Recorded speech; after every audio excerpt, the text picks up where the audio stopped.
na mu no eda Ebenezer mortuary ya eno no ewo tafo ya emrepam no won be papa no ma hade kropot sampampa etuo no ekasa ye no nekun wowura no anase na bibi foforo bi wo hono mu a yenim ende emre ne nkrabea ene betimi a kire aprosifo no so kire se wo mko asonwase ho ne ade ba bi asem ni siye no wo mko hunu AK47 na tuo mu baby ewo honom ya wo ma pagya amano edi adanse said ye beya bibia ebetimi akonkan na nkomodi ahodo bebrenu a ena afri mu aba ewo ensemi ehu enti enche kura ye bekọ na yakwa kodi nkomo ama bibia etimi akonkan ba wa beidu ene yama ne boni a fri no anajo asem ni si ye no wono ena edi echi interior minister ya onu kro ya ye asonwasem rahye bedwani Yewura Muntaka Mubarak Muhammad no wono krapo akasa wonsem no ho de enema hudo bi atodwa se wedi adwebro maburu no womomo makoma emra fomu obi ankofo mra enhye ne nsem enye de wo pe ye kone ne bawa akotwetwe nkomo bawa wotime nka amaju o yo na bibia ededa na akwan mu de bibia ye boko ne mo mpene awia no mekae no abese no na ato asowasofo wabo adwuma mo na yenhye efri awia no a wode report no ba ye ne ade no abesi enwumre no ede ben foforo na akoso atiefo nim ye sese ye bomu amane e wo sare husemi hu ni aba sane wadi kan no edikan e wo sem din chi mu ode ma atiefo a etie sompa ena enwumre na menkase isia me no ka se asanwase e wo asantemantemu a kusasi abusia ewo ho no ato abesunu ye pa isanse omo ankasa omo hene eye Abdul Malik Simbi me no ka se no ipabonifo bi eno anajo omo bolu tuo ema ibempe de won ka ti asfo asasi so no no ka se isia de me ka se amare ho sempa na ato eye kusasi abusia no na me ka ne se efri eno anajo ebisi sabria me no ka se no se ukodu asomase ene ne mpotemu a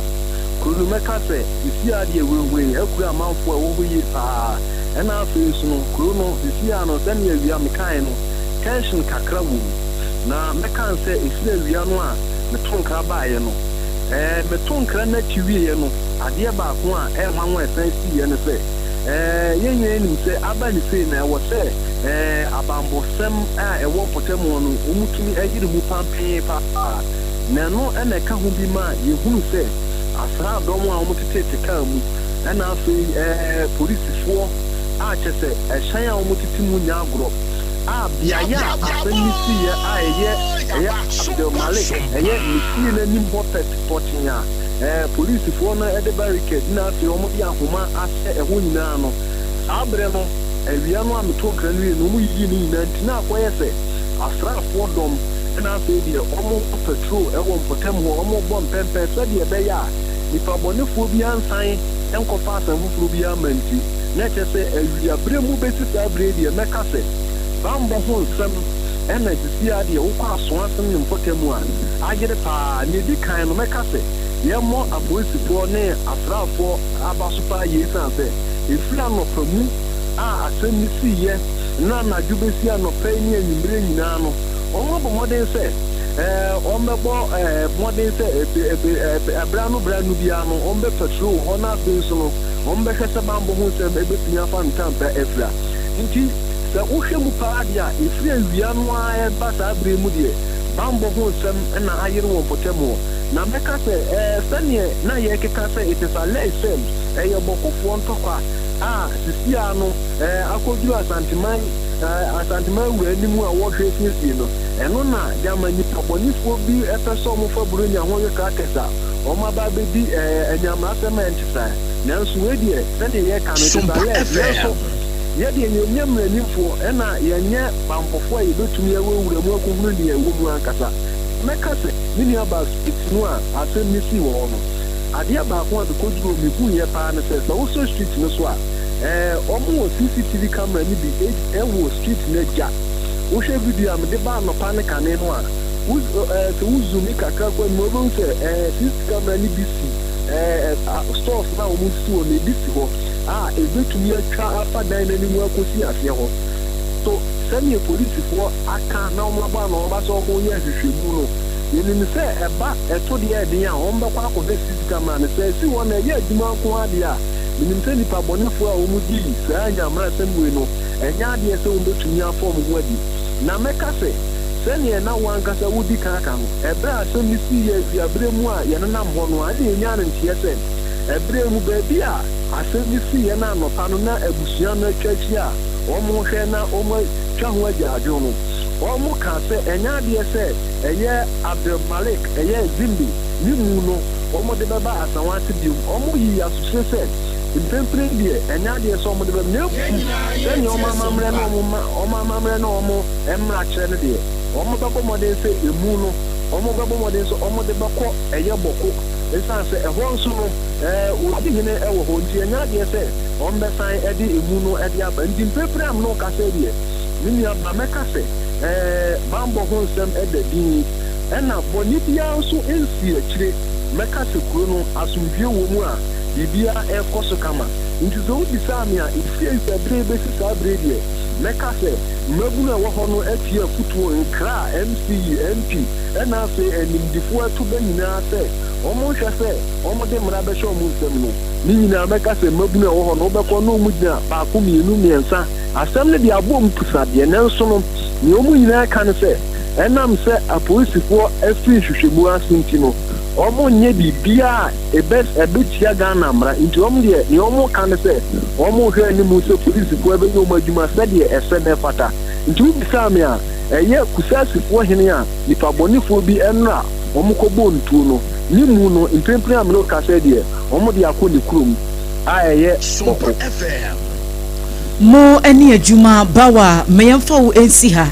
na ebre pamuno yebesa bane aba beji enchiremu foforo bi a eno so ebepie mu aba enti abusuafo ene ya yekotie ye ene nkomo a yekodi ye no eye yamani boni bawa beidu wono na efri se ensem no esi ye nyina no wodi nani edi akire se de na wo ka no yenuanom enkramofo yenim se de wo mamamre ene wo mamane esifate se obi firi mu saa no a ya na eyeyo no enhyeda nye gidigidi bia saa wanhwe kura na saa da no a ana acha na de chia ana ne nansa so no mo kope onipa no kura bre enti se de bawa eka ye no sesei no asoase ho ene ne mpotemba bia asem ne si ye no de ho no mu dadin ena futu a ye de dane ma emabunu no enso no yade se wo mu atie no asopamu a se wo bi kwakoye basabasa ye obi kwakoye gidigidi no obi koye menteme ho ase na menti ase ne ade no wo se enya ade a bibia saa ewo eho no muntie nim se area ho de sesi ano ehwadwo na emom se de woto ma ne ye se wo mu abefa mu no ano wo mu pese wo mu de kopie mu ewo owura no ne kuro mu wo boko ho no eno ho enhyehyeye ene ehun komodie ene ye bekọ ne akwakohwe se aso womu akwakodu ebreben kura mu ena womu etuye enhyehyeye wo ho ne sen abusua no ankasa no ginaye a womu asi wo saa nsemi ho anamo a womu etu se womu kope opanyin no kura bresesi anase akwakoye meda case ni ade no aso aprosi fo nhwehwemu nti no womu ebe twentwen so ansana ebi achie womu asi ginaye no ana ehun komo no abusua edoso ye behwe so se ye bekla ni nyina adi afri ho na bibia atumi akonkan ye ko ahoma no esu biem na ye ne Boku Youth Association leader woda wo ano ewo Asante Montemu Owura Abdul Mumin Rahman yenko na yenkodi enkomo hwese de niema so esifa eko ho Owura Abdul ti yenka ye moadwo ne da wase aha eye Sompa 106.5 FM Accra.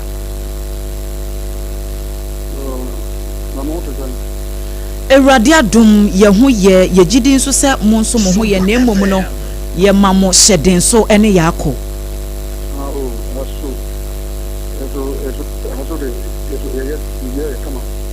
All right.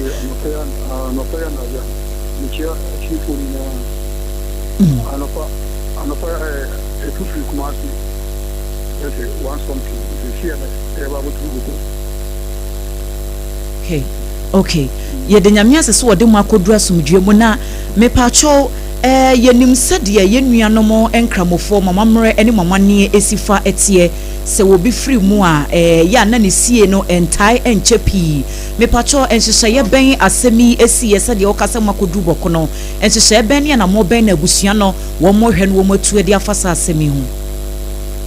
eba ne se amina wo mo bia bi kase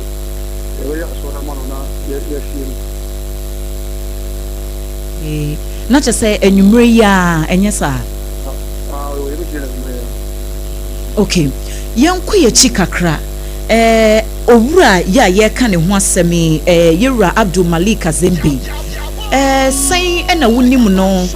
ne nipa ban ni nipa su san na wote wo ye nipa dindin ana generally san na no wote oh Malik Azembe de in fact one of the problem of nipa on for this some and to one of the problems there. Okay. Yenim sɛ asɛm ne ba ye no wadi akyire ebre ben ne ebo wa mane e wa asɛm no ho a besi samre eniema ben na akoso a ebia ye kura no ye nteye you know I know this something na any no ne e di komo na nyumre e ko ke 7:30 to 8 on na ya so say on my friend asama abali before you go on it almost in alcohol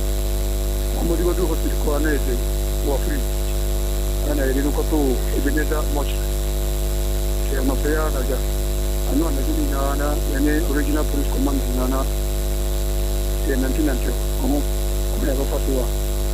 omo to ye bia ma ne letna abjira ba ababuku abape de quoi bien Sompa FM na yewura mumine asemi esi ye no na omanfo bi keka se womu esusu na womu ejidi se sa shooting no a ekoso no eye boko entokwa yamu enenam so ama owura no enipa bi akodi mpacho aya no aboku zamzam eno na mepese mi hu se owura no ono ni relation wo asem ni mu no eye sen ekwan ben so no ono no wo fa so ebamu e wo boko asem no ho oh say once I did akwai dey man pusini kusa din toka and ono so oyo wahene awu asante region okay ya u de kusa ko busu ya ke ya ko na gane ko ni kwa ya kwa so abusiano yele tunanye bi ya dia ba bo tri ki omo ni se ja o bo bo kuta do no ho nke kwa bi ya omo kwa so omo so yi no fu ho na omo so kwa so okay me pacho mukopie mu oboko anwumre no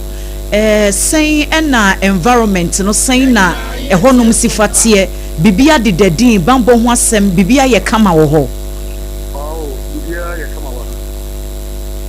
okay na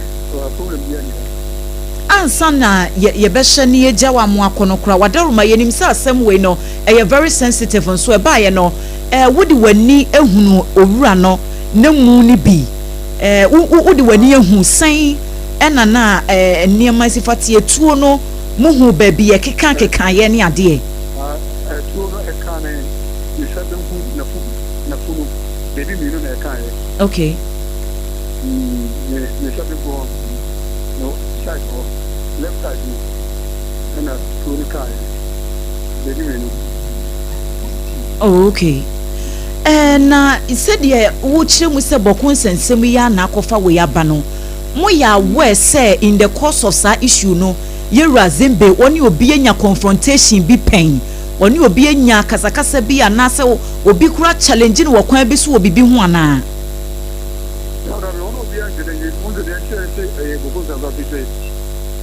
Sompa FM ya kola ba ko on and the same thing father so jeni do no o mo ko ye ni ba ko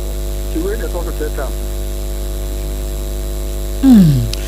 yewura Zembe mpacho wo yere ne ma wo yere ne ma ne ma yesen wow ye we die arehosem pa yo ene mpacho ye gya wa mo akono wonsem kakra wo beka e de atwa to anything some kakra beka beka ma the whole country region kusasi na se opia man mambefo na asante mai ayi krupia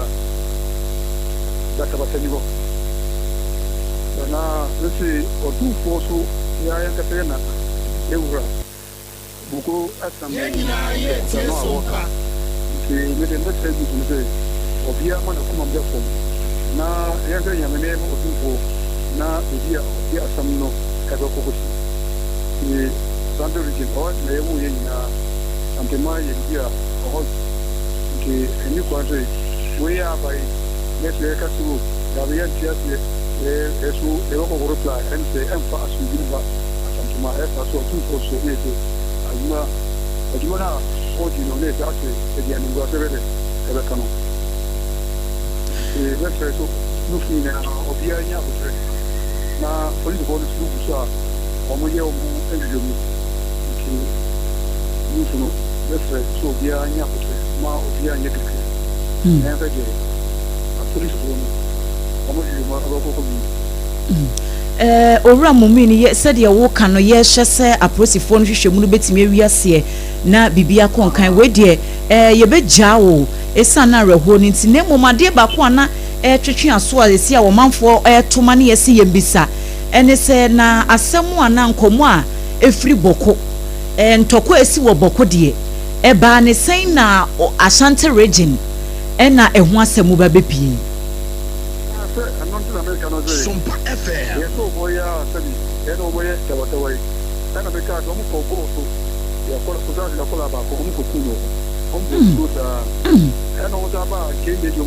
Parato, the same thing. And a country, then another study.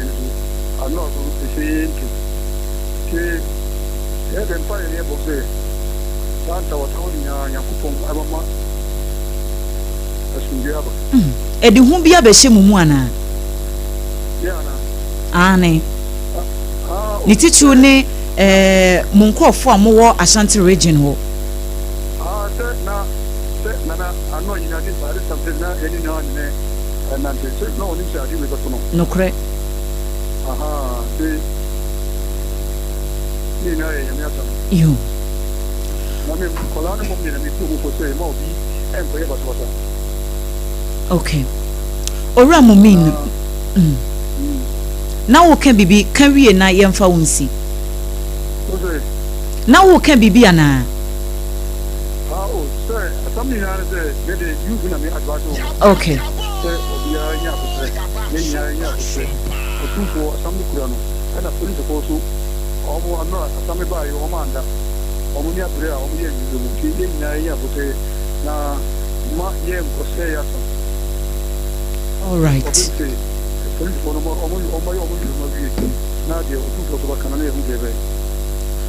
Ora Abdul Miena wase anwumre pa ene obre ene wadaje yesrese onyankopon so mo ho ban wabra mo oboko ho na bibia nkonkan yeda se ye pa. Okay. Abusuafo panyina ye ne no ekodi enkomo sesie no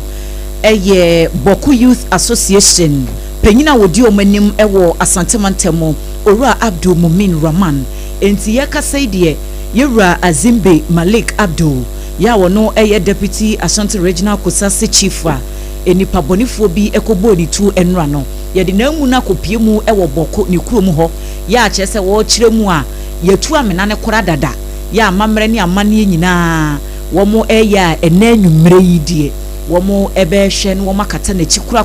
sede Islam wo mamamre ene wo mamane enso esifatie ne mum sede wo kan ye no se obesre se nhwehwemu no bekoso na aprosifo no betime hunu wo mo edi saa enyamransem no na emra ene wo mo edi ama bibia enso etimi akọ enkan na yenya asokore mampon aban anamusini Owura Ben Abdallah Al-Hassan enso ewo ahoma no eso yenhye ni nkomo no emfiri ho ononyamfo ye moadwo emoakwa abawo ye da wase so ne obra ha ye Sompa Accra so ya ana ni aba ono abo megidi se bibia ededa na akwan mu na me adom ene me mpaye ye ho ye pa se mo so mo ho ye de adomara kwa ye mamumu so ne adwuma mo aye free se sa rehosemi ebeto edwa na ono abo ye nhye wo wakọ no mu bi akọhwese de situation no na etie wo ho nhwehwemu a aposifo kyese ekoso wadaroma generally edien na obeka ediafa ensemu a ekoso wasoase ne ho mini aba me dase ente kakra ameka nyina ne se sebe asemu a ekoso no entwaye nyambransem a enise nanka esi nenso so enya esi eja aposifo egu udifo no epechi a omo eguso a track omo se omo benya lead na omo tumi achi omo ama emra no ene omo di se ne fata ti eguso aye kenyina ne se boni be kata ye jekam se mabunu no ene omo aka eye ohene awonya ne baby ko no adofo nyina no se omo be exercise restraint na omo aka omo akoma to omo yam na omo nya gidie wo aban aposifo ne investigators mu se enche bia omo betimi ensa be ka omo di sa udi se mu na omo abemi omo to justice. Okay, honorable yenim se franopanoa de sane eba ewiane mu no na aposifo ne bambofo dodo no a ewo bebi asem ne si ye no kwa abusuafie ho kohwese bambo ho nsem betimi akonkan enwumre no yenya no ntie se owura na mu no wo mo abepeja de kɔ boko ya wo mo kwa kohwese wo mbekata na chi krakra anya bia se sie ya wo mo di emu no ekɔ no asenwose ne mpotem ho no so bambo ho nsem no sen ne sifatie aposifo no wo mbekɔ so a abompen wo ho ananhyehyɛ no sen nete no correct then she share with go akwan woma enyimre kura so ya say review security ama ya sa ama police for no bebre asa abamu a said e kan no omo de namu no ekode na nso so oba municipality no who there is heavy security presence said e be na ebetimi ama afoster any plant dia say asaba say phobia besa akoso ntino ya before security ama ya increase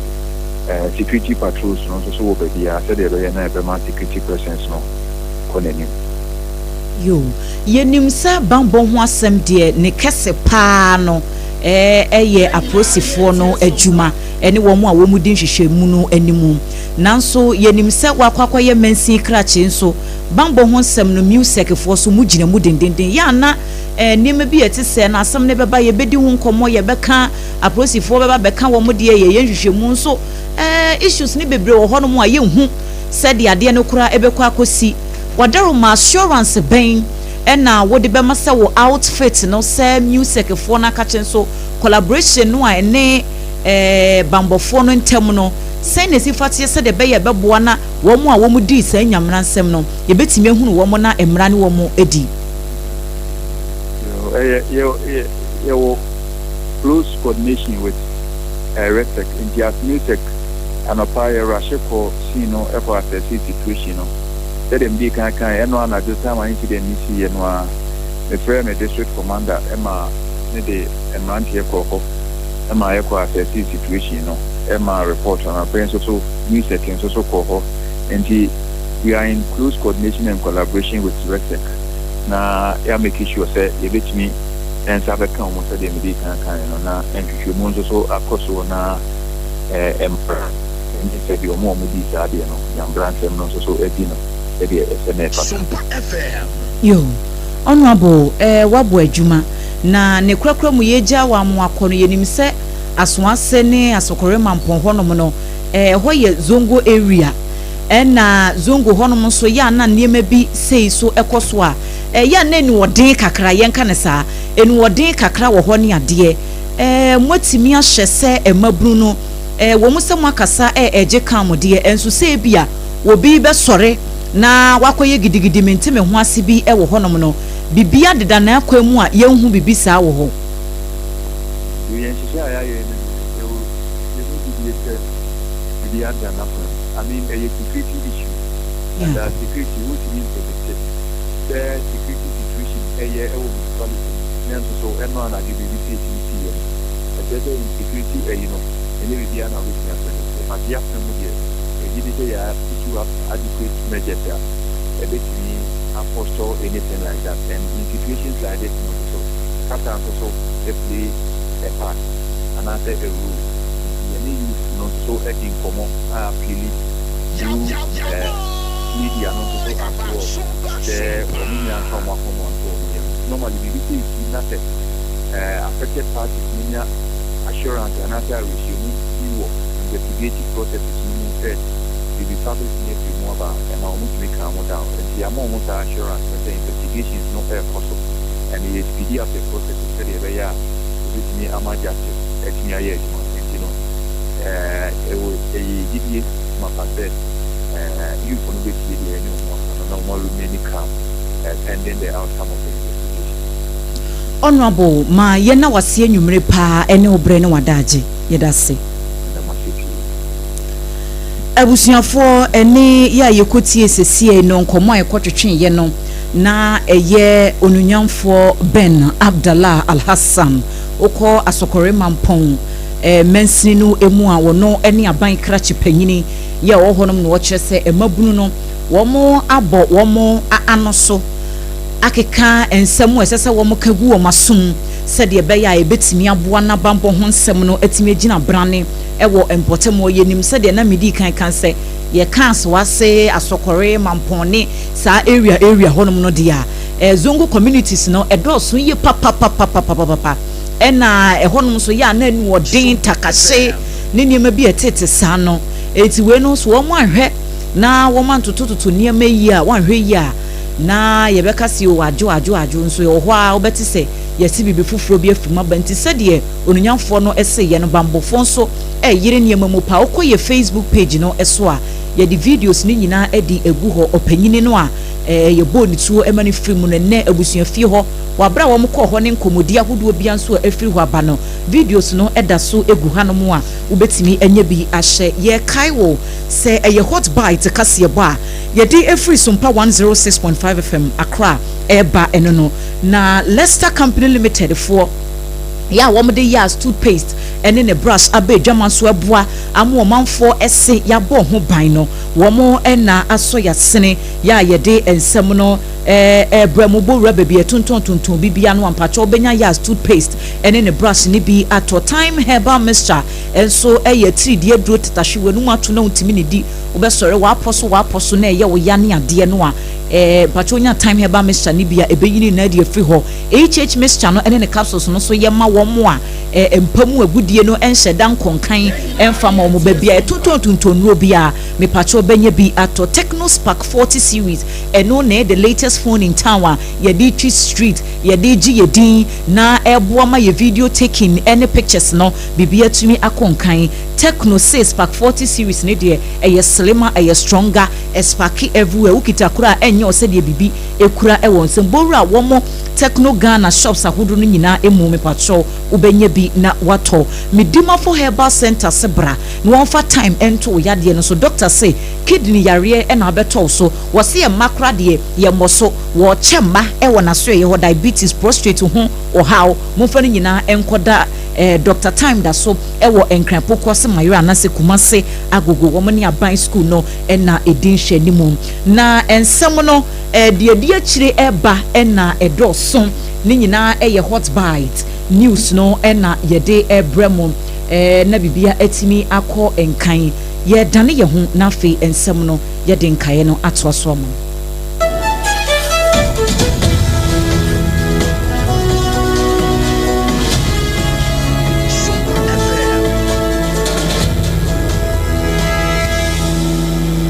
Yasan ma wakwaba ntoaso hot bite ntoaso no ene ye de toaso kama de ama wo na busuan nso uduru Facebook ne so a Sompa 106.5 FM Accra yɛne yɛn nkorabata ahodoɔ no nyinaa ɛwɔ Ghana ɛne wiase amansan mu no yɛgye yɛn ho sɛkyerɛme na ne nti yɛ ano adwene ne yɛn na afei wɔn nso de comment ɛde aba na berepa mu no yɛakenkan ne kama ɛde ama wo kaseɛ no ntoasoɔ no na apɔ so bie ne sɛ naano ɛyɛde mpasaa so nsɛm bi brɛ mo sɛ mmabunu bi ɛkɔbɔ da mu wɔ hɔ ɛneɛ wɔn ɛyɛ nneɛma bɛyɛ nyinaa wie nipa baako koraa fa mu hwehwɛ ne nkwa ɛnɛ asɛm bi asan si wɔ ho Ghana Armed Forces for one tuo ni tumuba ahodoɔ ya wɔkyerɛ sɛ ayira no yɛwura ɔmane boama ɛde nsɛmde bi abɛto dwa afa ho ɔsoafoɔ yi a wɔhyɛ nsase ɛsoɔ ɛnso ɛde ato dwa yi a wɔkyɛ sɛ excavators ahodoɔ bɛyɛ apem ne ɔha mmienu ɛne wɔn nsa ka ɛwɔ Tema Port na minority foɔ na ɛka kyerɛ aban sɛ wɔnya dede no na galamsey wɔanyere ne ho no wɔnko President said the Western Regional House of Chiefs one also did so a DB at the map by no our Galamsey. Na Galamsey and Sensemiano Savannah Montemu Swafo etu anamobia ye chese excavators bi ye sizi ewo tutumba ene ne mpotemu. Nyame adomu a bosumi na wie ye pepepe ye bekọ court ye kwa Justice Eraba Tokonu ne nsem no ye kwa kotie bi. Kaniti breaker said the MP adwumako ye ne ho akwakwose adwemu no ye kase ya no wanya bill emu nsensem ni nyina da wo betse ewo eye kase so Ghana Education Service for na ede ato dwase si ade e ka na eda ho se capitation grant ho ka efiri 2023 no aban eyi sa ka ni nyina ede efiri ho ensem no ahodo bebre ya amano ne de e ka ho de akire nyekuma ena nuanom basa ya tena se ebe bese ne se bese pa ne kodi na haban ede amawo yanum abeti enka ewa kasie mu no be ma baako me ne ma mienu ne nam Obrempong na kwaku ampoma me ne nuama Oheneyere mame akua yeboa esiama blonya abrewatia enafe Adwoa Asare afe yensha nkomo na se na yenkwacha se emfanfira santemantam mu sabusia baka ya be se na watwe kwa ne mienu suo nie ene yede beto anim se maburu bi ya yesusu onfira bua kwa ewa santemantam mu ekwote faaso won pasaso number 1 and number 2 ene mabunu ho de kwa yantamu a nam sokra ba ko hwe ne nkwa na posifo ya se wa mo ya se no mu hwehwemu ene yanto anka asoro ensoye mansiri no bamboko a DC dano ewa mpatam ho ewa afano south west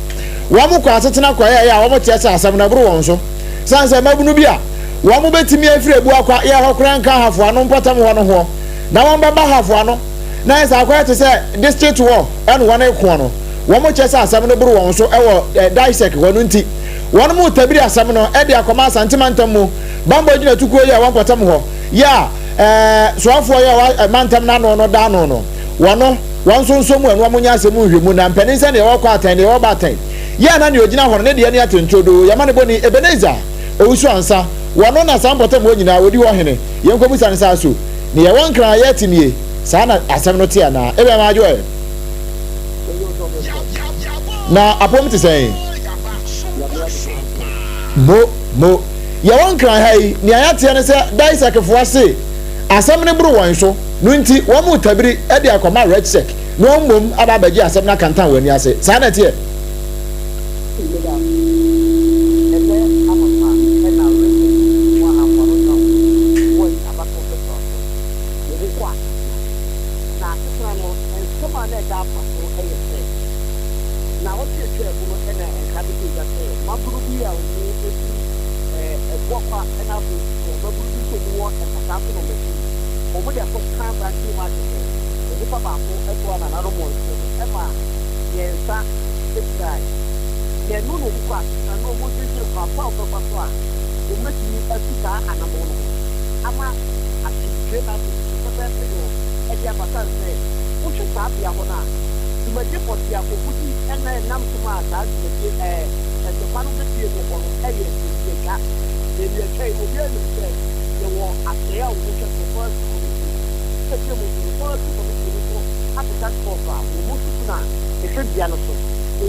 Sompa FM.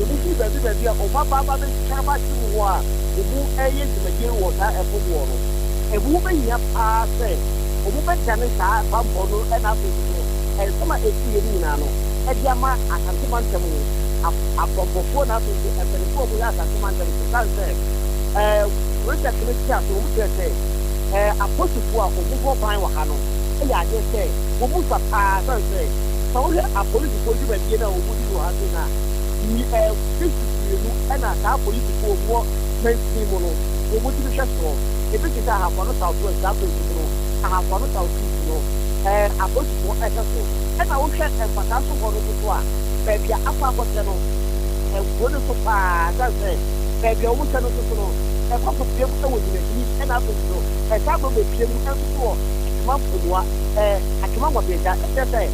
saa apolisifoɔ no ɔmo wɔ no ɔmo ana hwɛ akɔkɔpem saa ɛwɔ ɛfɔm nyinaa sɛ ɔmo nya problem bia na saa apolisifoɔ ɔmo wɔ mɛnsi mu no ɛha ɛna ɔmo aba bɛyɛ ɔmo kɔpem ɛkyɛ sɛ ɔmo hwɛ ɔmo stress na ɛfa pɛɛ yie ɛti ɔmo se yàtí bẹ̀dẹ̀ náà ababa kyerɛ wɔn mu kò yɛ adeɛ sɛ ɛhyehyɛ wɔn mu yɛ paa sɛ ɛbɛkuru no wɔ ha no ɛyɛ adeɛ sɛ wɔn mu dɔɔso ɛna apolisifoɔ no nso akata ɛwɔ ha sei no yɛ adeɛ sɛ ɛno ti no wɔn mu de akɔ akɔkɔtɔ kati ma nsɛm apolisifoɔ no afei so asogyafoɔ no sɛ wɔn mu mmara no mɛboa wɔn mu dan sɛ dwumadi ɛkɔtɔ no ɛyɛ adeɛ sɛ ɛburu wɔn ahoɔden ne wɔn mu si akyɛ so ɛso wɔn mmara mɛboa wɔn mu na ɔbrɛmpɔ sɛ wɔhwɛ mmeranteɛ dwumadi a wɔn mu di wɔ ha no ɛyɛ adeɛ sɛ ɔmo nsusu no wɔba bubu aboa atɛtɛ wotutu wotwe sekɛnkye ɛno na ama apolisifoɔ hu paa sɛ sɛ ɔmo no ɔmo kura tuo ɛna yɛtutuo no sɛ nso deɛ ɛde akwafo yɛ sɛ ɛdwafo nso gyafo ntia ɛti ɔmo osrɛ sɛ ɛma yɛbɛto ogya no a ɛnam soma nipa baako hwere no mpa ɛma nipa mmienu ɛso so ɛgyina brɛ mu ɔdeɛ no ɛyɛ adeɛ sɛ ɛburu wɔn adwene ne nsiaseɛ so ɛna afei so ɛburu wɔn ahoɔden so ɛfisɛ sɛm no kasa deɛ wɔn mo de saa nsɛm mu ne nyinaa abobɔ ɛde akɔ akɔtoa akantemantam apolisi dwumadie na sɛ wɔn nso mmra na wɔn nso mu bi na mpanyinfoɔ a wɔn ɛsɛ ahobabɔ so no wɔn mfa anam otu anaasɛ akwansere bi mmra sɛdeɛ ɛbɛyɛ a yɛbɛma saa dwumadie a wɔn di no hɔ anaasɛ saa gangi dwumadie no ɛtumi aba fam ɛwɔ ahafo no south ase. na ebe mimusa bra wɔn kɔ asetena no nwabiagyafoɔ DCE foɔ ni bi baayɛ ɛna ahafa no south west DCE nso wɔn mo tena aseɛ ɛna wɔn hu sɛ wɔn deɛ wɔn mo ntumi nti wɔn mo mpagya nkɔma rechsek anaa. Gbàgbọ́ sẹ́ ẹ̀jú méjì à ẹ̀kọ́ sùn yàdé sẹ́ ẹ̀dí ànáṣẹ́ sàásẹ̀m náà ẹ̀bẹ̀sì àhàfọ́ ní south west àbátọ̀ ọ̀bẹ̀sì ọ̀sẹ̀ bẹ̀sì ẹ̀nu nàmà rechsek à òwúwọ́ ha sí inú etiri sí ẹ̀yẹ etí DP à wọ́ṣẹ́ àhàfọ́ ní south west so ẹ̀na àpò ìṣòro àpòtìfọ́ national security first immigration fire service náà àpò ìṣòro NIB fún yìnyín abẹ́kẹ́ sí ẹ̀ máa wọ́n mú tiẹ̀ sẹ́ àdàwóró mà èsì àná diẹ dwumadie ni wọ́n sẹ́ yẹ dé pàkẹ́kẹ́ náà ẹ̀sọ́ polisi sadɔn no ɛni ti polisi fɔ so akyerɛ sɛ wɔn mu mmeranteɛ a wɔn mu ɛne mmabaawa a wɔn mu bɔ ban wɔ ha no yɛ adeɛ sɛ nsa paa wɔn mu bɛsrɛ sɛ asantemantam mpanyinfoɔ ɛbɛrɛ bɛba abɛsom na anaasɛ wɔn mu de nipa de bi bɛba abɛka ho na ahobanbɔ ma paa ɛwɔ sɛ wɔn de bɔ wɔn manfo bi mu wɔ ɔman mansiri mu no wɔn atumi ayɛ ɛde aboa mansiri na ama mansiri no mmɔ ahobanbɔ no so agyina brane ɛwɔ ha se. ebe na nsana meja amu akɔ no seesei bambɔsɛm ɛwɔ mpasaa so number 1 number 2 ɛna bio ahafa no south west mansini no mu seesei paa egyina sɛn. legacy ahobanbɔ deɛ yɛ adeɛ sɛ wabɛ ɛkaasɛ bi si yɛ n'akyiri deɛ yɛn ti mu wasi anaasɛ wakame bia wɔ ha se apolisifoɔ ahyɛaseɛ bi bi ma ɛna afei soro intelligence nso ɛɛkɔ so a wɔn fiti intelligence ɛna wɔn mmaburu no nso a wɔn di nsa dwumadie no ɛwɔ saa fom wɔn nso no investigation nso gu so a ɛɛkɔ so ɛwɔ ha se a ɛsɛ apolisifoɔ na ayɛdeɛ na mmom wɔn bɛn ne na wɔn kyerɛ sɛ wɔn sa eti mpanyinfoɔ nye bi mu a wɔn nyɛ mmaa ni bebree sɛdeɛ bɛyɛ a wɔbɛtumi abɔ ban no wɔ ha eti sɛ no kata bi dwumadie de gu so a ɛɛkɔ so a apolisifoɔ ɛɛbɔ ban no bɔkɔɔ wokɔkɔ pɛm wɔ mpataa so hɔ a adeɛ baako a sisi measures baako a wɔn de tu gya kyerɛ sɛ wɔn abɔ pɛmpim ne sɛ sisi barrier ɛwɔ hɔ ne nyinaa yɛ adeɛ sɛ polisi commander a wɔwɔ ha sei no Richard Boahe ɛne ne mmeranteɛ no aka abɔ ma wɔn akɔ akɔbɔ barrier no wɔ hɔ a wɔn sɛti maburu na wɔn ba wɔn firi ɛbatafo ɛba bɛtena bɛtie mu wɔ yɔɔso ɛna wɔn nso wɔn firi yɔɔso ɛba bɛtena kungwa mu wɔ mpata so no wɔn nyinaa yɛ adeɛ sɛ wɔn sɛti wɔn na nso no wɔn kyerɛ sɛ wɔn nipa na wɔn bɔ ban wɔ ha so yɛ adeɛ sɛ ɛfa eti mpanyinfoɔ yɛ bi mu a na wɔn nfa bi mɛka wɔn na wɔn ti bɔ ban no yie sɛnɛ bɛyɛ ɔbɛ ɔmanfoɔ no tutu bɛnya asomdie ɛwɔ ha so. mene wo kasa sɛ yɛnkyi obiara esi amino kasa de yɛnkyi obiara wɔ ha so deɛ na investigation no gu so a ɛkɔ so a huhu bi nam ɛfɔm a wɔpanyin bi leak bi apue na nso so no ɛhɔ deɛ yɛnto yɛbo ansa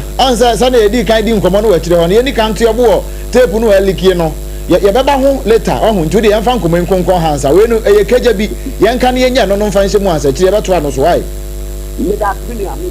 mo nyame nhyira wo wei ɛyɛ Ebenezer owusu ansa wɔno ɛyɛ yamane boni ya ɔto yɛ nkra ɛwɔ asantema ntam titiriw ɛne ahafoa no ne ne mpɔtam hɔ nyinaa no nea na wɔtwe atwa mu no yɛde brɛ wo no ho update aba ɛne yɛde ama wɔ adwumere yɛto nsɛm no so ana yɛtoa so ɛwɔ bambɔ soafoɔ no monyafo Dr. Adwoa Asare ne die mu na panyin bɛyɛ bambɔ soafoɔ no wato kɛsɛ ɛwɔ ɛyɛ enwumakuo ahodoɔ yɛ bambɔ ho ne titiw no ɛne sra dɔm dwumadi ahodoɔ ho a wɔse wɔn to kɛsɛ sɛ bɛyɛ aduakorɔ wei no agye mframa ebunte no wɔn moa ɛne wɔn susuyɛ ahodoɔ nyansa ne baakofoɔ tirim deɛ ɔwɔ no bɛtumi ɛde aka ne deɛ ho ama wɔn dwumadie no ɛtumi akɔ so wano no ɛno nti wɔbɛbɔ ntoa no wɔde n'ani akyerɛ mu ane wɔnom ɛtumi akɔ akɔto kɛsɛ nɛ nanoa no ɛne Kofi Annan International Peacekeeping Training Center na wɔkɔkɔduru wɔn yɛ anigye nsɛm dodoɔ no nso ɛna wɔde ɛto dwa na nsɛn yɛda ɛto abɔbɔ ne ho mpempena de ahodoɔ yɛ wɔkyɛ sɛ Ghana Armed Forces for akakye ɛfiri hɔ akɔdi National Security Secretariat no hɔ a 2024 ansa mabiema akyira kwan no amanfoɔ ne ɛdɔm nyina hwehwɛ akyira kwan a wɔhu no wɔkyerɛ sɛ wɔanya ho mpopoyɛ bi ɛsan sɛ aban no ayɛ krado sɛ wɔbɛhwɛ na wɔayɛ mu nhwehwɛ mu na no akyi kora no wɔanya no nte yɛ saa sɛ korɔ no bɔ bi ɛsa ɛkɔ so ɛwɔ Ghana Armed Forces so hɔ no ɛnam etuo aboba ho mpempena deɛ no ho no wɔse ne nyina mu no Ghanafoɔ nka yakoma ɛmfa nto yɛyɛm ɛnkyɛ asɛm no nokura bia da etue mu baabi etu aboba ɛne ho akade ahodoɔ no nyina akɔ akɔduro no wɔn bɛpɛ akyira kwan ɛsa de aba. I spoke about the 2024 transfer of ammunition from the Ghana Armed Forces to the then National Security without due consultation and authorization, which the present National Security Coordinator is seeing to that investigation. Just when I thought that was being dressed, we have uncovered another one, and in that case, theft of ammunition. And that was even before the 2024 transfer of ammunition from the Ghana Armed Forces to the National Security. I'm bringing these issues out there for us to know that the ammunition found in the hands of civilians may not just have come from the ingenuity of those civilians securing them, but may have come from complicity of people who are tasked with responsibility. Ebusia eneya yetiye eye bambo so for Defense Minister Dr. Adwoa Asare. Na osofo ya ohensase ene obo ade mu enepa eso Emmanuel ama Kofi Boa ene de atu dwa se ye kasai excavators beye apemnia hanu 1200 kura en womo ensa asom e wotemaport ho a womo hwe enkratasem e wo ho ne bibia kama hwese womo be validate bibia ansa ne ye be clear sa excavators no a womo amasa clearance no e wotemaport ho ne nyina kan hyehya ahodo a aban no edi egu akwam se de be ye afidie mumuntumo be fa ha na ye de excavators akoha ne ye de bia koha sa adwuma sa afidie no so niam bebre no an wo manfo de ya galamse no so eka ho bi eno so akwakoye nkomo bi a aban e kyese wo ma riata so pa so on behwe se wo metu ase enti we no enye asoye no nko na etu sa na mono wo mo ne asoye hye akobadie ensem so Ministry of Finance for eka ho eye GRA Customs Division so ka ho and afa Ghana Ports and Harbours Authority wo mo nyina eka ho ebie se de be ya excavators ne yentimi emma ho kwan emma de enses wo ba eba o man mu kura no na wo mo de ba enti so far de 1200 excavators no a wo ka ho asem no wo se ebre semu se bibia e clear ansan wo behu se excavators no esese ebia eba Ghana ha na ebeye ade kronti a wo mo akra se emeye no Note that in collaboration with the Ministry of Transport and the Ministry of Finance under the GRA Customs Division and the Ports and Harbours Authority, we have initiated a proactive tracking of all imports of excavators and earth-moving equipment from the point of entry. So far, 1,200 excavators have been impounded pending validations before clearance at the port. We are also developing a centralized digital platform named the Ghana Mine Repository and Tracking Software that has been deployed at the Minerals Commission and is at advanced stage to support this initiative. Emmanuel Ama Kofi Bua eno na chese ene government accountability series a womode ehhye so ono ne de na aduru so a wokoka asasem no wo ho no wo wie ye no en wo echire mu se womu a womu etu efomagudie ni nkuma emu small scale mining for no emu aduonum enum de companies ye kasei yaje womu tumi krata edi afiri womu ensem efiri afene hyase kra no womu hyesa anamontuo no ase na enya ade ebeso ho no a womu bekoso aye hwehwemu echire no womu de akwomu a womu tu no akese mu last scale for no na ehon so womu akohwese de womu betu anamon no edi afa. It must be noted that 55 small-scale mining licenses issued during the transitional period were revoked at the beginning of the year. Additionally, 907 out of 1,278 licenses, small-scale mining licenses, are now under review for possible revocation due to irregularities identified by the Small-Scale Mining Review Committee, chaired by my able Deputy Minister. A similar exercise is currently ongoing to review large-scale mining licenses to ensure compliance. These measures are all aimed at sanitizing the mining sector to ensure transparency and sustainable operations. Eni ayekoti esesie yi eyeswafo ohwensase ene oboade mu ene pa wode adumomen Emmanuel Ama Kofi Bua na wo galamse ene ho nkomo kakra mu no ena minority in parliament wo mo ede ato NDC aban ya sesei wono na obu man yi anim ya mampani John Dramani Mahama eda no no wode ato anim no wa kire se he enya se uhyesi utukuntan na de akoya ministers press briefing na to hona ye fa benkum ye fa nifa ya che excavator be ne ho saa wo breko a omonye maadwen sa galamse no betu ase na minority for kire se ebra na NDC aban ana se NDC sa monyeku won wo position no na won mo nkomo nyina ya national emergency se kane mampani na Akufo Addo won declare state of emergency na nka yamfa okono ensi so dendenden na so won ba ye nyumto no asesa sesei chorus no akwa something which is there na no na minority for kire se sa de we ya aban ne ye no enye kura na pani a wono ne nsa sha nkrata ase edema minority for no ranking member wo Brasil je fi kwa abojoko ye hwe ensase ena fu agudie ensam so onomya fo kwa kwamprachum sapon wono ena ne nsa sha se de wo chese sa de ye NDC aban ye no eye tesane a wono mu bodwa no ma hye siuta kase no mu ye dede de o ma no fa fansam wo saa wa breko a wono mu nye krase ekon ye yeso e wo galamse esuo no won betu ase no nti wo ka de a kire won se wonya dede yo ene sa fancy niema na won ye no na mo fa kono nkofom na mo nkokokono magana fo akomanto yem Fama Goodyear to Homraya was share no I won't film Pimiano and in CMO metre at 703 and after dear was share no film Pimiano and a Dunaimo minerals and mining policy no a yadia by way say by no watch a press son was a son home na Edunam Santino was share at the Ghana Gold Board at the Aba was in no emeboa sebeya Ghana yensase mu adodode ahodo ene efom agudie tuo no yebetimi anya afasode ne nyai emakofri kwamufo ema mmesesa enko wo mukrom abra Ghana fo ya yete asase so no yedi kom enam sayo so ama wode wani kiremu ewo atoye mantem ananan matankonya bedwa kese ye wo ho metre Western Regional House of Chiefs no one can the force president Prekrona Esikando wono ene omahene ya wote adwa so edema adehye ye wo ho nana kobina enketia ede afutuo ene susuyede bi de ama aban ne se wonhwe emfa nkyerɛkyerɛ mapa ɛma nkronkuma mufu ahodo a galamse ne efoma gudie tuo no kɔ hɔ no wɔmfama wɔnom sɛ bɛyɛ antiaseɛ mapa wɔbɛnya na ɛhyehyɛyɛ no so atimi agyina yie.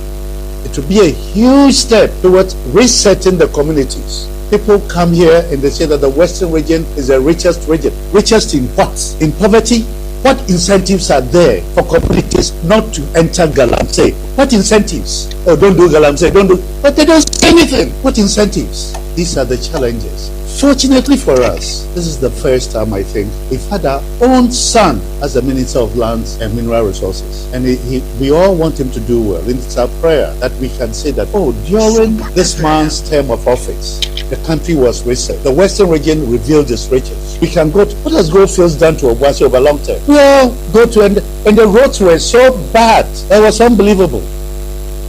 Enipa nyina efra toye na eba wasi wese no ne wokane sa enye yesan se eniema atete aporo ewo wonti na ban ne hwe na wase reset Ghana dia na wama ekronkuma ma hodo ni titru ba bia wonum to foma gudie no ekroma no ente niema sese be yebetimi aboa ama Ghana ha se no nso ye foma gudie to ho nsem no ebetimi enya anantuo papa bi agina so wei eye ensemu a president edema Western Regional House of Chiefs ya brekwa no saya parliament chief edema esigando nana kwabena inketia eno de wei etudwai Yedaswa ejina galamse ensemsem yi emom na savana mantemu swafo no nyamfo Salisu Biawube Esquire ena wedi edom anim ene security operation kese pa woni regional police commander ewo mpotem ho en wo mo ekopie mu ewo tutumba eno no ye mpotem bi a ewo bole mensi no emu na manebo a ebeto odwane se sa tutumba ho no eho nso galafo no asore pa ya wo mu etu na kese mu a enye asem kuma enti wone ne dom ekopie mu ewo honom no excavators de emu beye enwotwe ne akire wo mu esiziye afei empatadan ketenkete beye wo ha ya yesu se galamse fo no na abobo saa empatadan wo honom a wo mu da bi mu ena edan bi wo nso ehon wo mu de equipment no mfidie no a wo mu de etu gala no ehon wo mu de kogu wagiri sam patadan nyina agufo matweja atumu a enye asem kuma kra wabra wone nsemtwofo etwetwe nkomodwumadie no achi no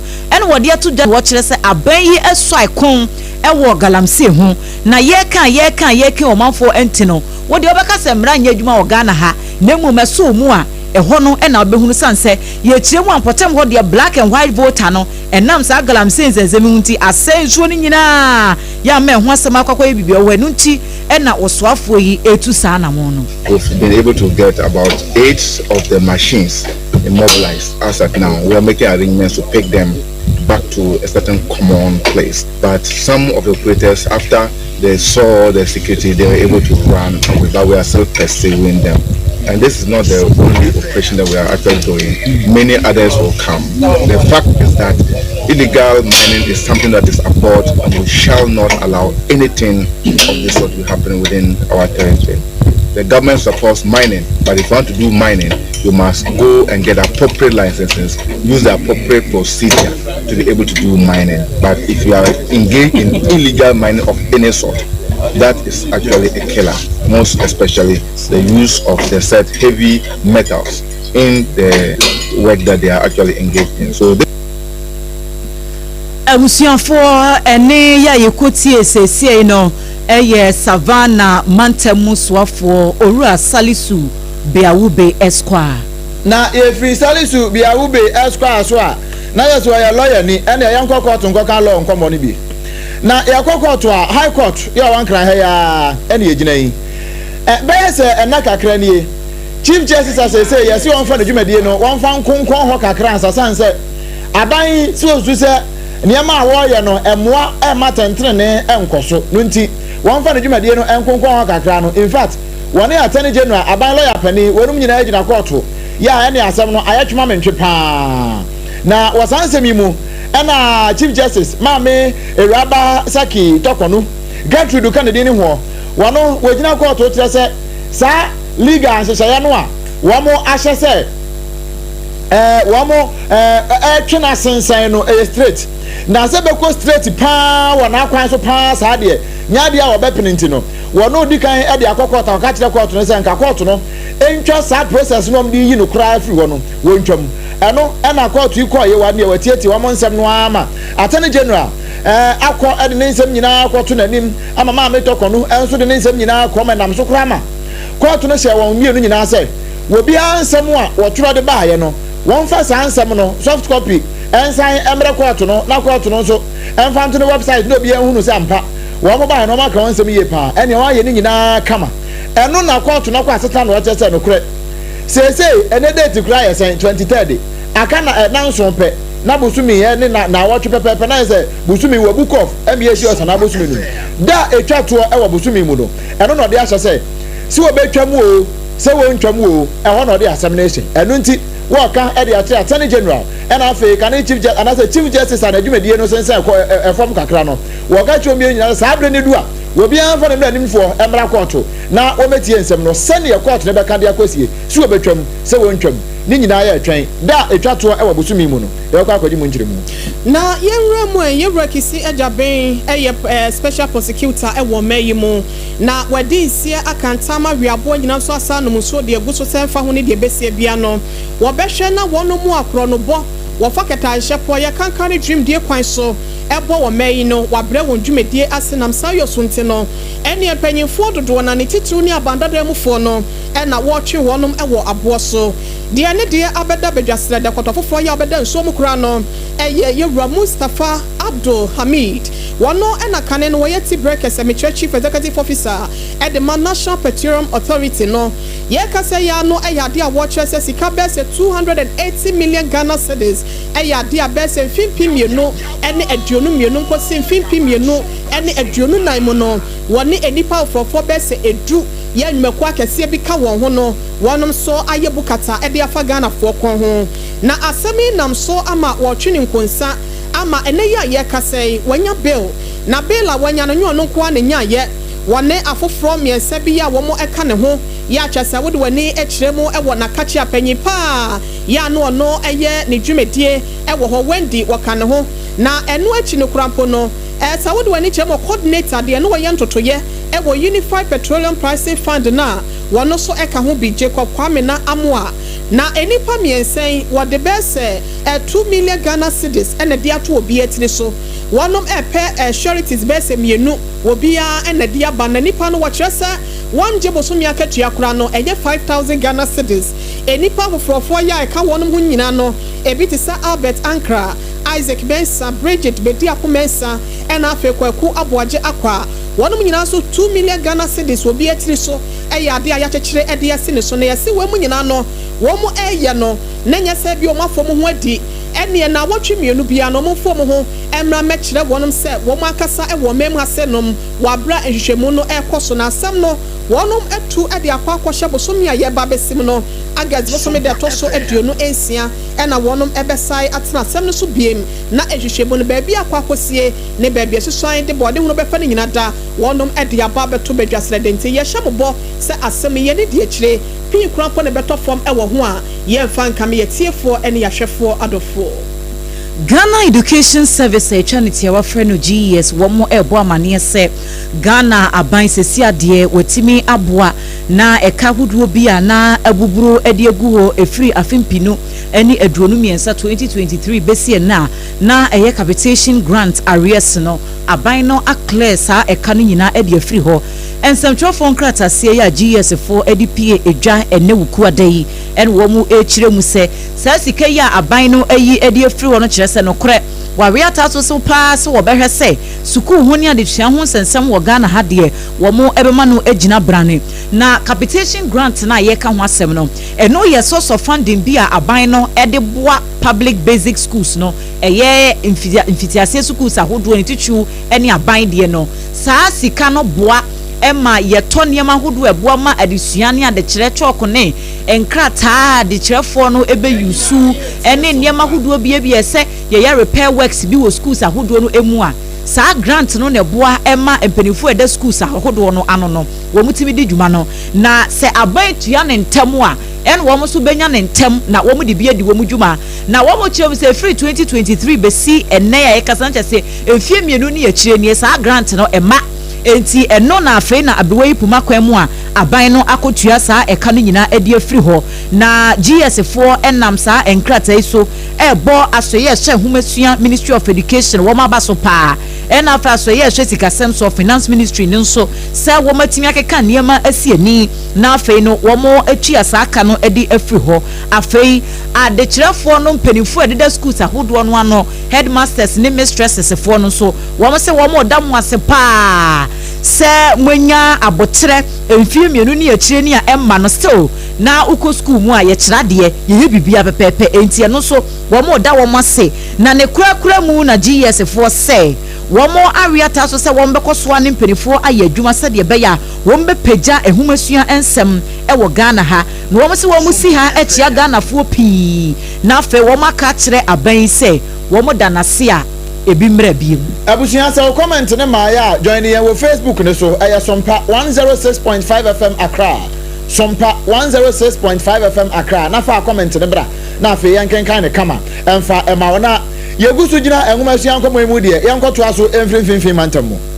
ukopie mu ewo mfimfim mantamu a ene ya wono mo ayedwumade bi ewo ho ya pani a wono na da free senior high school policy na no national coordinator Mami Benita Sena Okitidia wono ena wada no wakwa kopie mu ewa ase na wokọ ye pe ena wode nsam tudwa no wo che se he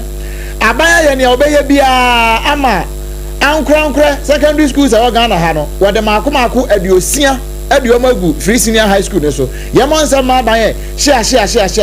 na woka de akosi se we nyama nyasemu ahotitie ena nyama amanyasemu ibia agudie bia na emom eyesene aban sukuu sem da na koma so na ankran so ensem da na koma so ena nam so amena koba saa eno nti womanfo no ti ne say ya wo mo hire na aban aye bi.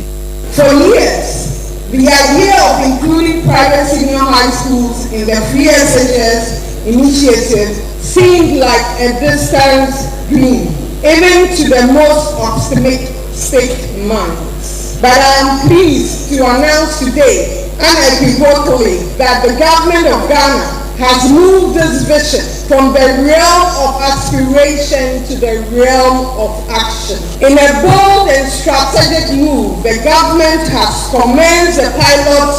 inclusion of 60 private senior high schools in the free SHS program. This initial pilot is not the end, it is the beginning. We are learning, refining, resetting, and rebuilding a framework that will enable us to scale responsibly and sustainably. The inclusion of private senior high schools in the free SHS program is not merely a political adjustment, but a declaration that we are ready to work together across sectors for a common good. Abusia we aya Mami Benita Sana Okitidia na we ye pe ana mfimfim mantam so afo onyamfo ekopani oche aduamoa wono so de kakra kan no wache se we de wo to nkra e de amampanifo aka bi ewo mu na nkra no se no waka no. I just want to make an appeal first to government, and that I want to do that through Professor Odro. Nananom, I need you to support me to urge government to think around this idea that our basic education, if it is possible, it must not end at the JHS level, but it should end at the senior high school level. The simple reason is that it is at that level that a student is deemed to have acquired a certain knowledge that allows him or her to get to any other level of life. I'm saying so because if you look at the number mentioned by Professor Eshedo as people who have benefited from this school and then are in secondary school, I'm asking myself, what happens to those who drop out from the JHS? What happens to those who were unable to go to secondary school because of English, math, and science? I know they are one who have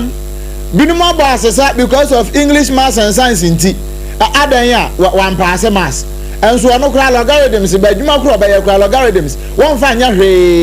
one fan one in thermometer and ya fairly and what it if you know about Sadia and the other had a pan. When I'm young for a call penny or a dear ma a vivi mantamuswa for name common being. Ebusianfo na ye kaimo se hot bite kase bo na ye that's why ye dey Ebrempong no na Leicester Company Limited for ne dey years toothpaste ene ne brush aba edwama so a me pacho paste no ye wo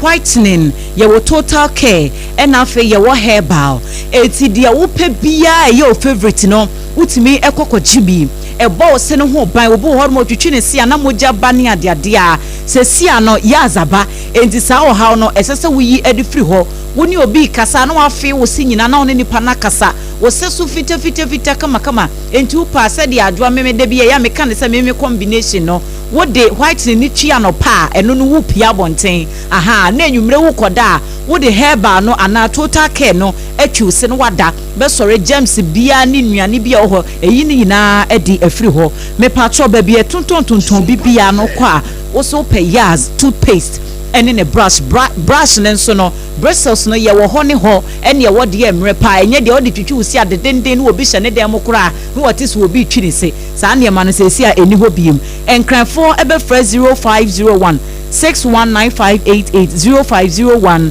619588 ena kumasefo nso be fra 0501 390338 0501 390338 time heba mishani o po eno ni adura ye di etu malaria 3D ya de ase obu ho no ma nenum ato ya wontimi enidie na se haje ade aduane aba pa besi ha na banku ni nkuruma anasa tilapia si honom emutuo ni nkatenkwan papa bi na wosi wanum ato a wontimi nidi for the way ewo kwan ben so wa bra time heba mesha ewo honom obu honom de bia na poso ya no wo se eye ne ya enya de do beda so na se de di nnua abobo bo no ye kan for time heba mesha e de amaw mesha ene ne capsules no so boa ma wo wo hawo ewo wo mo dwunsomu afi we immune system no aye weak aye mre enti yade bia e ko owuo mu a aje wo ba be krawo anse wakọ general well-being no so eboa siesie onipadua no bowura ba bia tonton nuo bia oba no be man so enom okwa so per time heba mixture anase mixture number no eye 0244 417 669 0244 417 669 na enye sa adwumaku enku a ene wo mo so yasene a ye de nsem no ba me pa cho enye wo mo nku a esanse techno ewo ho a na sa yanka techno ho asem a na je sa ya ba nso ya nko ya ba ni agina fa ko me pa cho kope techno spark 40 series ni bi na di medase why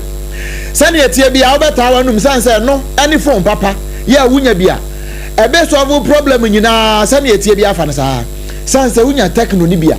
eye correct we no eye very slim neat very concise baby a ultimate de hye wa no enti wo de obaka oniema ni nyina ba wie na niema nyina ase niema nhyada ne dam yie mfa ma osa no na ase kwan no unche na nya baby mfa bibi nsha wo de bomoden ape techno no mfa hye wan kọ na wo se bonze wo de hye hwa na akuri we no noise cancellation system we de asem nti sa adwo ate hai na ye kasai na adwo ye kọ kra no a wo bi nte ni one ne ye kọ ne nte se wo bi kasa wa kire wo bi ante hwe sa pepe na tie e na afei eto nsuo mo edawie mo eto mfuturo mo eno aso afa wa de no afa ho na akọ ba bie problem bie ni akire se din techno stores e wo Ghana ha ba bie odu abenya bia to efe kama okwa so pe techno spark 40 series correct one e wo kuro mu no na won so anya bia to na bibia timi aye fine se wa mo se bi ma ya the numbers yi ma won on tampers on the bebre won 0303 980 205 0303 980 205 na fe one won abonkomo techno stop at nothing na unya techno ahun na se wapomden ho nsem no ensisi so amesrew wan hwe ya wo bewu agya ho ama obi a wamre ene waba bedie no nti no medimafo herbal center Dr. Tam Daso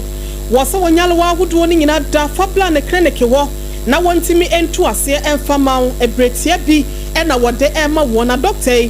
adia eyemeda wona ho ne se wa awo ho akwa atwede ama wo no wasa wo bo no wo ye hyehyeye na wa ma wadura no bretia bi na wonyanyin se ni bi ansa na woni na kasika sempo wo mpe we wo pedien mo a stroke anedua yade ni bi aka mo ato ho wo a ebia wo sisi yade no eje wo hwinhwinhwim wo bi wo ho wo se mi kotodwe mi ntimi nante ahoho no anasa si kire yade be ma wo prostate won sam no fa bedan nen afei so ye ka che wo se wo sa no enwu dwumedie enkoye wo brebo ho atechema ahoho na anasa nso bi aba begina ho yade ye kurankuro biada typhoid ni malaria krampo de mesra ye boni ti se edue e wa akache ho enu nti akra ase no poku ase mayira e na Dr. Tam Daso wa boni se fefefe e wote na wudru wo krampo na wonya hu doctor korampo no na ayaresa no wahyaase etenka ewo video mu saa so na Kumase owo agogo Adwoa Agogo government hospital na say government school no ene wone no na edin hwani mu Dr. Tamu Daso wasi wanyankopon ene yayaresa fo panyin enu ti giabe na phone sesia 0244 774282 ana 0500 727215 abusia yenum ene nyumako ya enwumrei premto breakfast no wo hwe ana se we krampo ya yes ai 5:30 die no ena yede ema mo no wo so yasena yede ema mo nti yenhwe na yenye nkrato we se mra sesia ya bansam no dodo na ewo ho ye roku de twa blakwa na de hye bi boni tiri so na sudwa tiri no obete mo nsem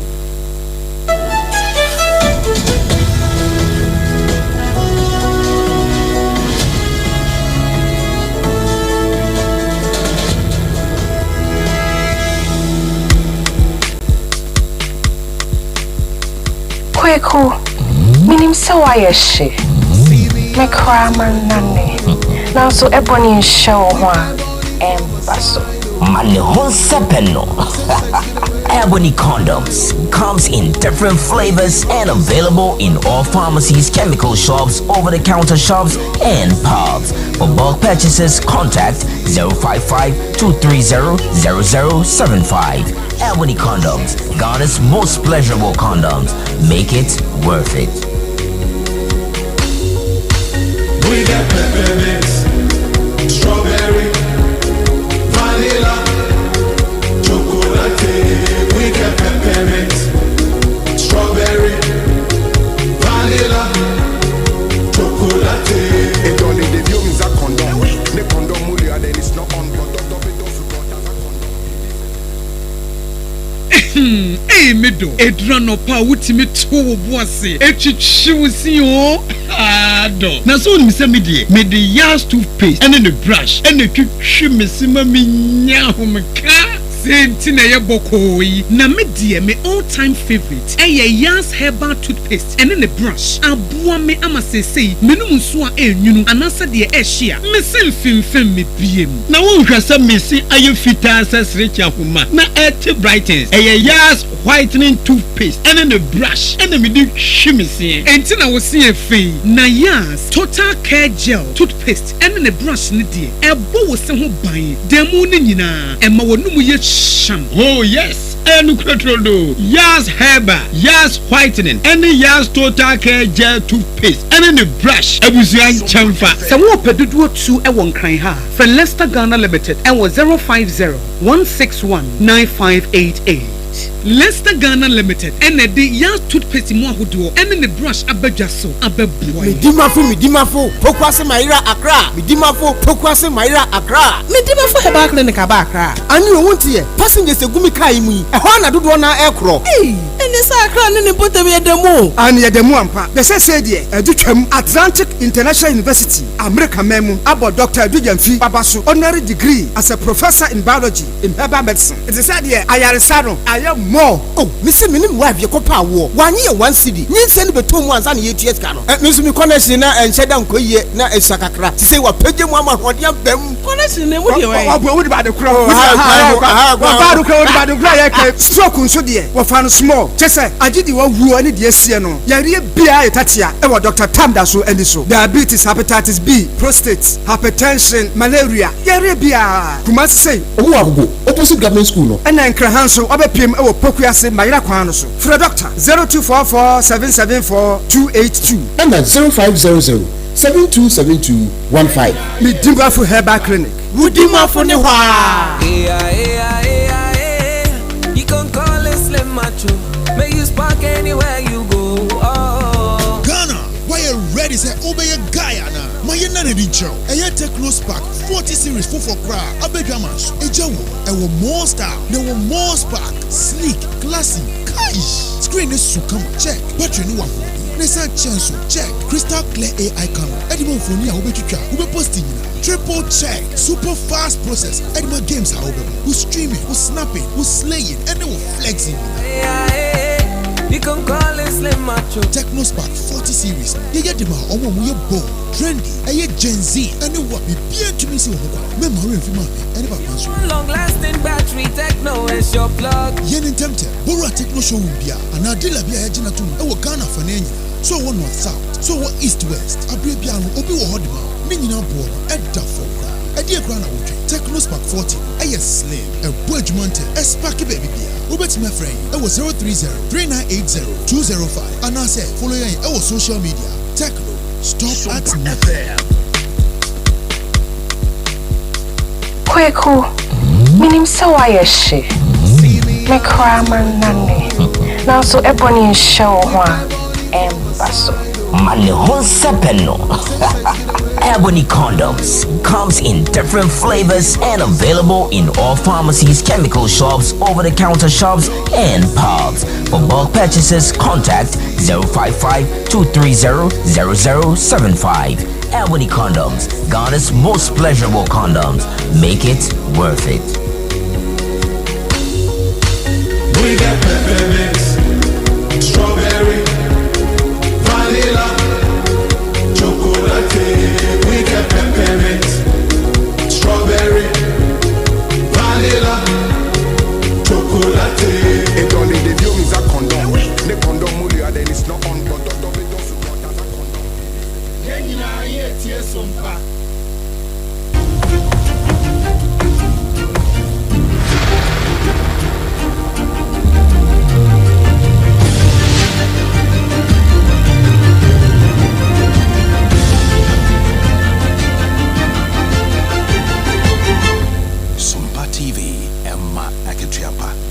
Emma Akatuapa ampa omade share yenhwe na hot bite news no nento aso no yentime emfa emamo ewo Sompa 106.5 FM akra wa bra etwade afọ ya affiliate ahodo ni nyina so ewo men introdo ene ne introda so na yadaso ejiremo ewo enwumasua eye omabia echibremo abai bia obeba akobia na naso ba betena so no wo ye na afam de edebo sebe ya mpagya betimi abemu nene sa wode wani chiremo ewo North Town abatu mpesua so a mensi ni mu no ewo framantem no ena kosive kroba akoye no ehyem wonu made hye ebosudwetire edigu ye redmonyafo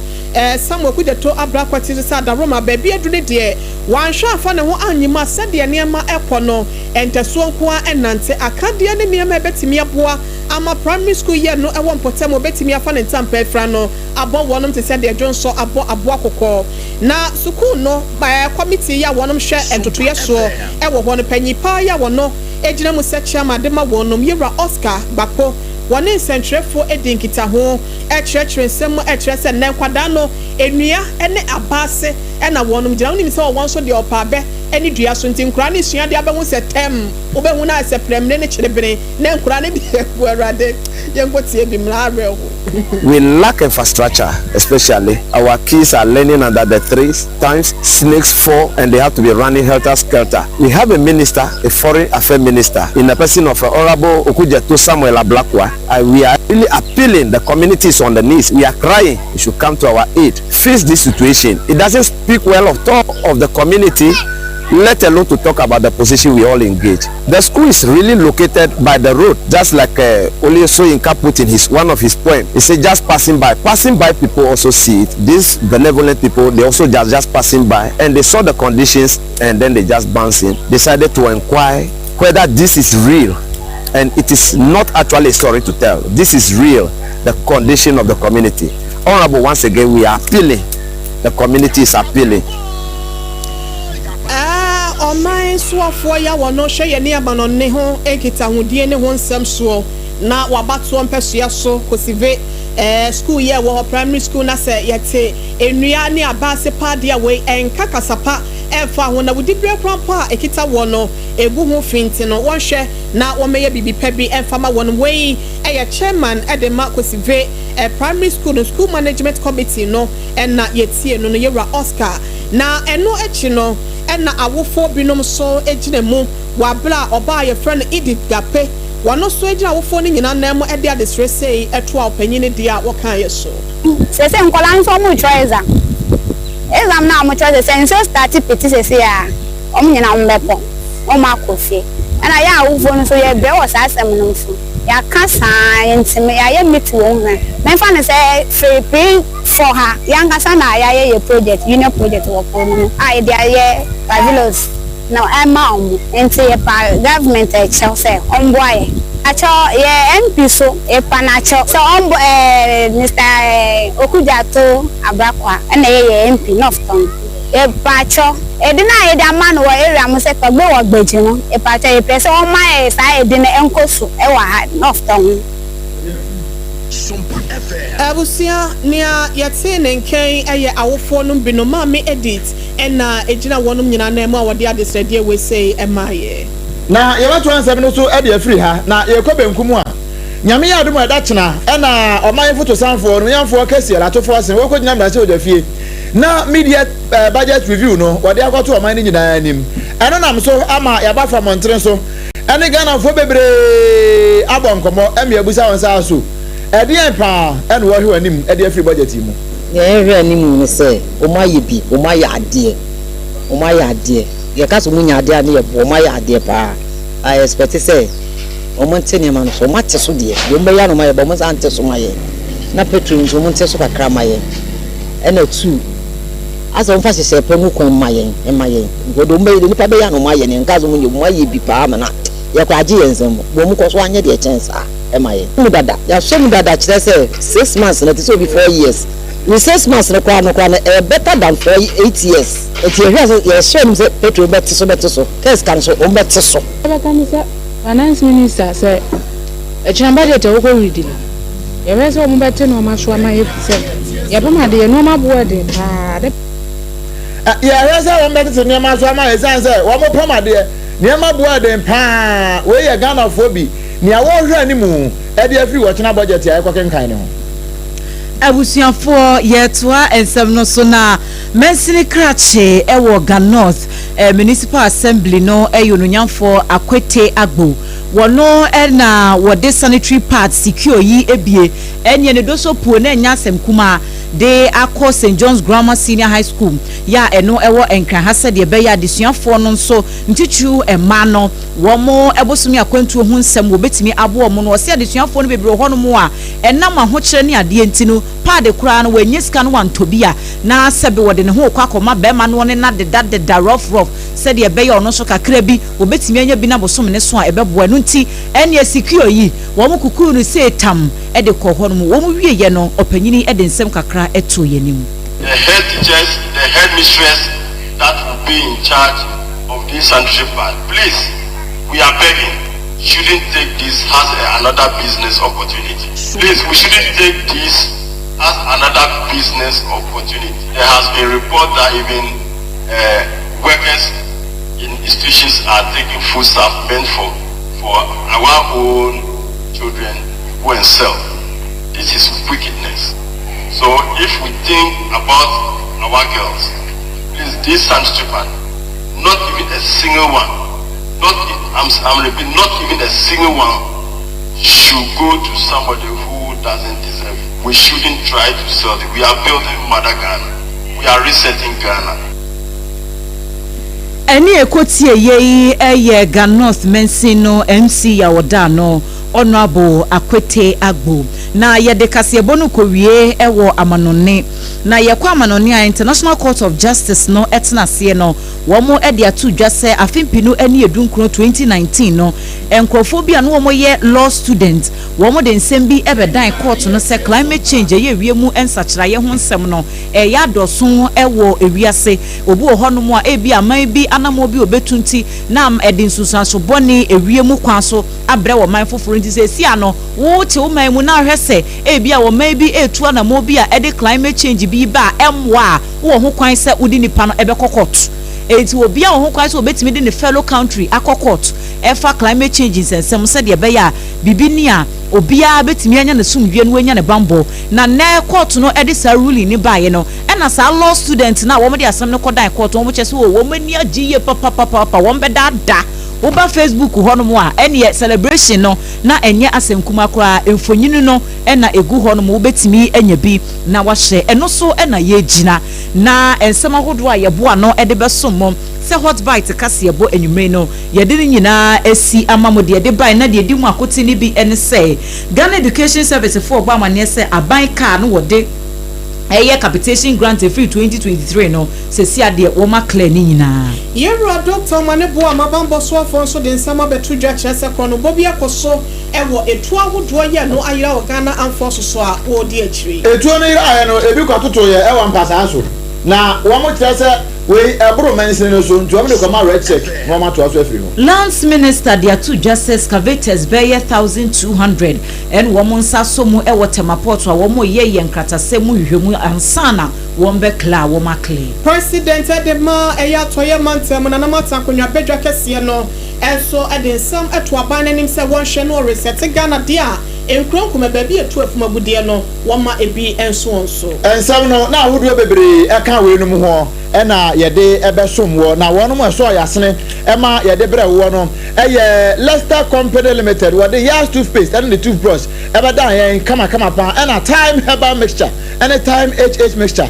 enso e be ka ye ho ebie midimafo e ba center ka ho e na mobile phone in town the new latest wine tie brafo no the new latest wine I can't hono pa no Techno Spark 40 series wo mo so kan ye ho na Hajia special local foods aduane papa efie eho emi edidi na dawromenti yankwa na o messages ade ba e Facebook no yemo bitaw emfa ema wo Starboy was watching you live and clear e wo Ahafumem airport one also hear kakra ho and Rahim Rankin say hot issues with hot bite news on Sompa FM Accra 106.5 and Chaka Siam Commandation Builder John Mahama e wo resetting agenda ya odi aba no emu Nana Mensa Wilberforce was say